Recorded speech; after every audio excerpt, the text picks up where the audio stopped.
Doom of Dimensions may have been one of the most meta-defining sets of the 2025-2026 format, but I've got a feeling that Burst Protocol might just be as meta-defining in 2026 as Doom of Dimensions ever was for the last bit of 2025 going into 2026. And I know that because Konami has just announced some brand new Archfiend support, and looking at these new cards, which there's literally 1, 2, 3, 4, 5, 6, 7, 8 new cards. There are 8 new cards to talk about in this video. Excuse me. And I have a feeling that Archfiends might just end up becoming the new meta going into 2026. So I'm not going to waste any time. I'm just going to get straight into it. And if you guys notice the lighting is a little bit weird, yeah, that's because my lamp is not working so well. I need to try and find I need to try and order me a ring light that will probably make things a bit better. Probably make things a little bit better. I'm not sure if it will, but yeah, I need to either do that or buy a new lamp. Anyway, moving on. Let us kick things off with Royal Archfiend. Give you guys a second to take a look, and if you guys can pause it to take a look at the art. Royal Archfiend is a 7-star fire fiend with 2400 attack, 1000 defense, and both of its effects are once per turn. The first effect reads: you contribute this card from your hand or field, add 1 Archfiend card from your deck to your hand except this card, and for the rest of the turn you cannot special summon from the extra deck except for Archfiends. Also, you can normal summon 1 Fiend monster in addition to your normal summoner set. You can only gain this effect once per turn. Second effect reads: when your ritual monster or monsters is destroyed by battle while this card is in your grave, you can special summon this card. So this is essentially Monster Reborn for itself, and it's basically a way to search out for pretty much anything. And I believe you can also add Pandemonium to your hand, because of the fact that Pandemonium is technically an Archfiend card, because it does have Archfiend in its text. So theoretically speaking, you can add Pandemonium to your hand, because with Pandemonium, even with a lot of the older Archfiend cards, you don't have to pay life points. Excuse me, to keep your monsters on the field. They just stay on the field as long as Pandemonium remains in effect. And you also get to conduct a second normal summon once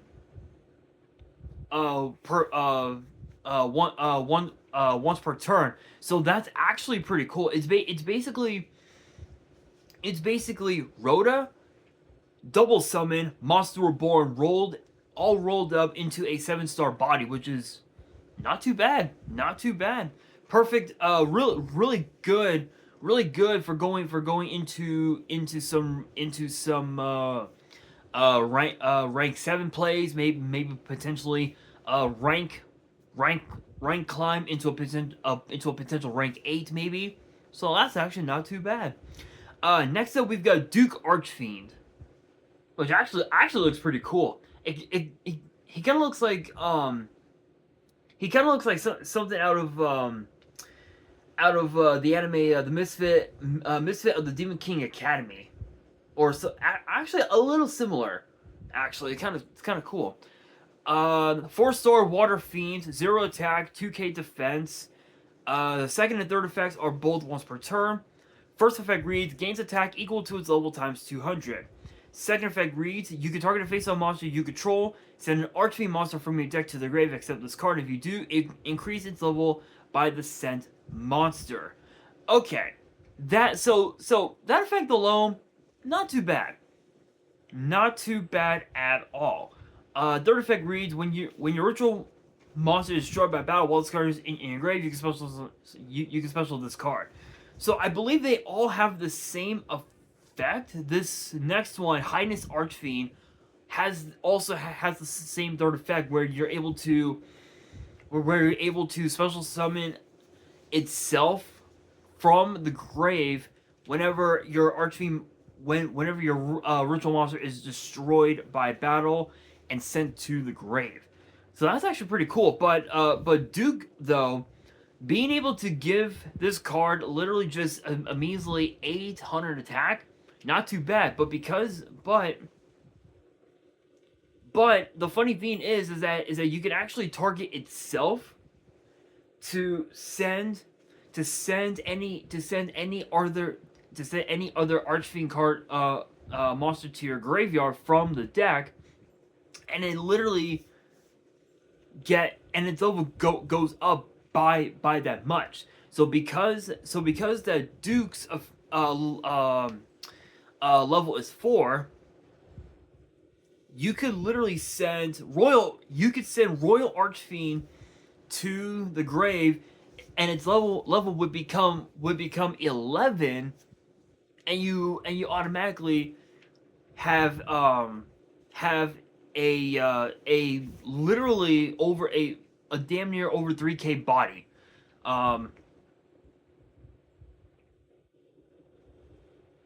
You would literally have yourself a 2200 body on board, which not too bad. It's not too bad. Next up, we've got Highness Archfiend,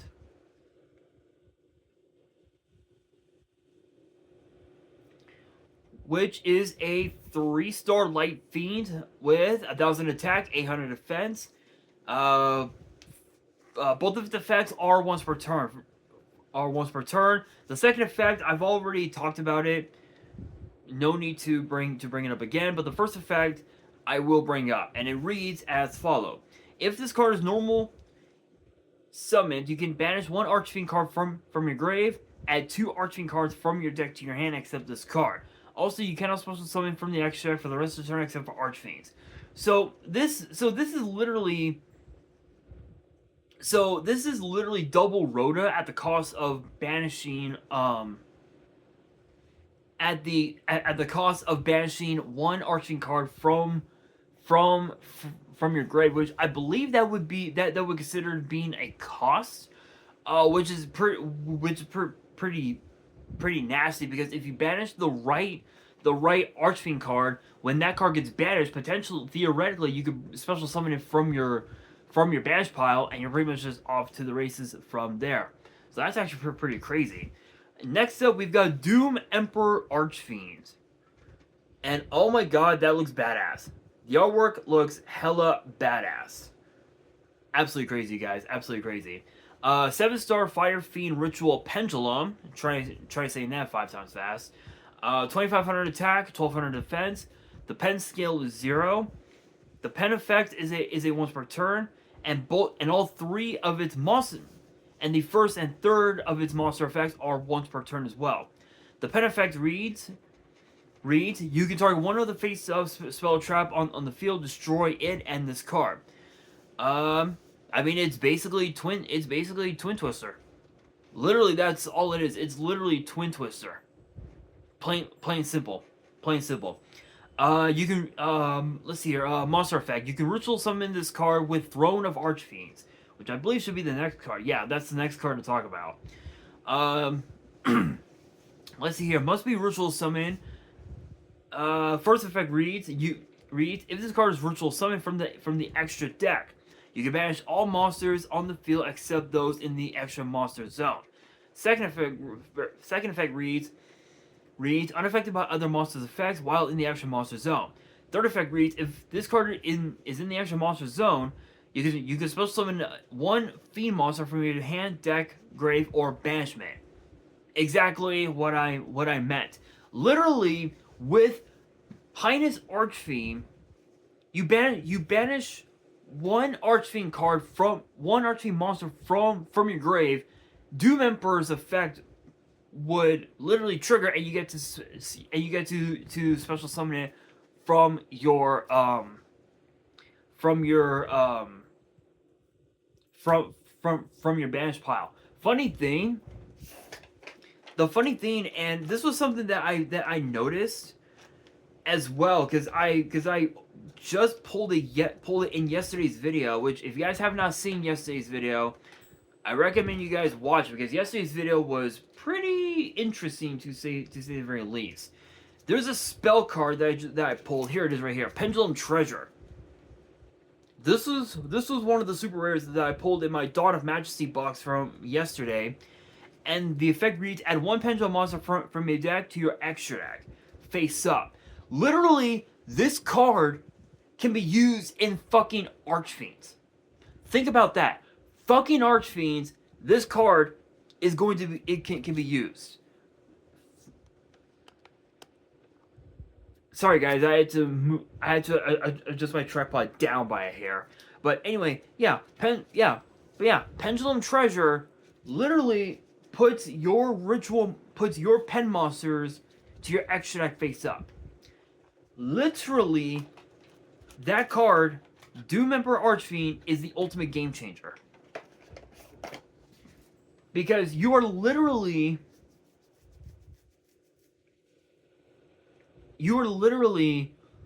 just doing a bunch of shit. And again, if it's summoned from the extra deck, you get to pop off. Like, it literally banishes all monsters on the field except for those that are in the extra monster zone. Meaning that if your opponent is playing a deck like, say, Azumina, Yummies, or whatever, their board gets completely popped, which is busted. Holy shit, that's crazy. That is a crazy card. Next up, we got Throne of Archfiends, which, obviously, as you guys can tell, is their ritual spell. Which, obviously, is ritual spell. Second effect, once per turn. First effect reads: ritual summon one Archfiend ritual monster from your hand, face up extra deck, grave, or banishment by attributing monsters from your hand or field whose total level equal or exceed that monster's level. Second effect reads during the standby phase, if Doom Emperor Archfiend is face up in your extra deck, you can add this card from your grave or banishment to your hand. Literally, game changers. I know that I've said that with so many different archetypes over the last couple of months now, but this one this one is another deck that is definitely going to change the meta for good. Holy shit. Literally, you add this card from your grave or banishment to your hand, and you get to use it. Just absolutely crazy, you guys. Absolutely crazy. Next up, we've got Archfiend's Strategy Game.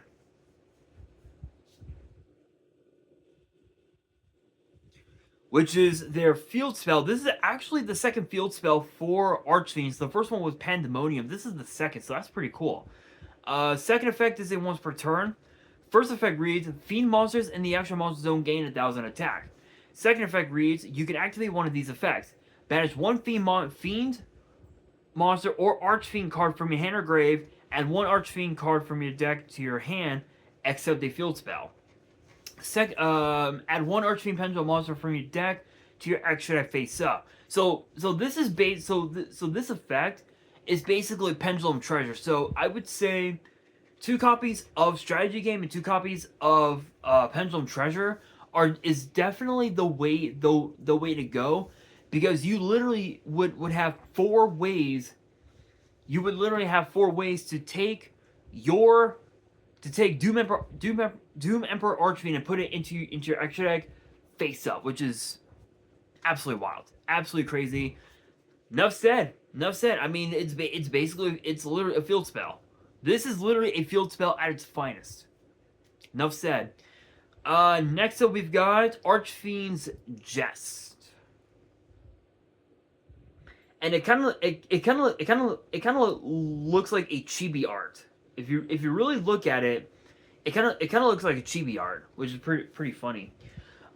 Anyway, it is a normal trap with the effect being a once per turn that reads special summon one special summon a level 7 or lower Archfiend monster from your hand or deck, or if you have a face of Archfiend ritual monster in your extra deck, you can special summon one Royal Archfiend, one Duke Archfiend, and or one Highness Archfiend from your hand and or deck instead.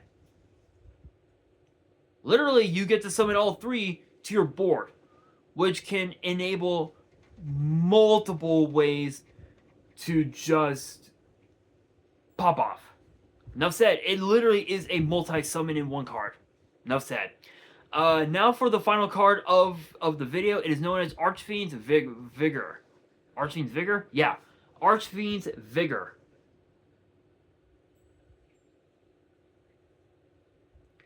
Which is a continuous trap, and both of its effects are once per turn. The first effect reads, if you control an Archfiend ritual monster in the action monster zone, target one face-up card your opponent controls, negate its effects until the end of the turn. Second effect reads, if this card is banished from the hand or field, you can add one Archfiend card from your deck to your hand except this card. So you can literally add, strategy game, you can add Throne of Archfiends, you can add Jest to your hand as well, but also more importantly, this card is basically an imperm. This is literally an imperm on steroids. It's what's known as an omni imperm. Enough said. Honestly, these new cards are absolutely just they're just absolutely crazy. But what's interesting is that someone on social media, actually through YG organization's website, someone just said this quote, kind of underpowering and stopped by Droll. To be fair, I kind of agree. To be fair, I kind of agree with that in a matter of speaking, because once Droll's activated, there's nothing you can do. But funny thing is, if you open with Crossout Designator plus you have three copies of your own Droll in deck, you're pretty much just off to the races from there. But these new cards might just end up becoming meta changers going into 2026, and it's going to be interesting, to say the very least. But with that being said, that'll do it for today's video. Hopefully you guys enjoyed. If you did, make sure you guys smash that thumbs up button. If you guys are new to the channel, you guys want more card discussions in the future, then be sure to subscribe to the channel, turn on the notification bell, and as always, make sure you guys are following me on all my social media. All of my ads will be in the description below, as will the info to my fan mail. It will also be in the description as well. And on that, this is your boy Nash, signing out.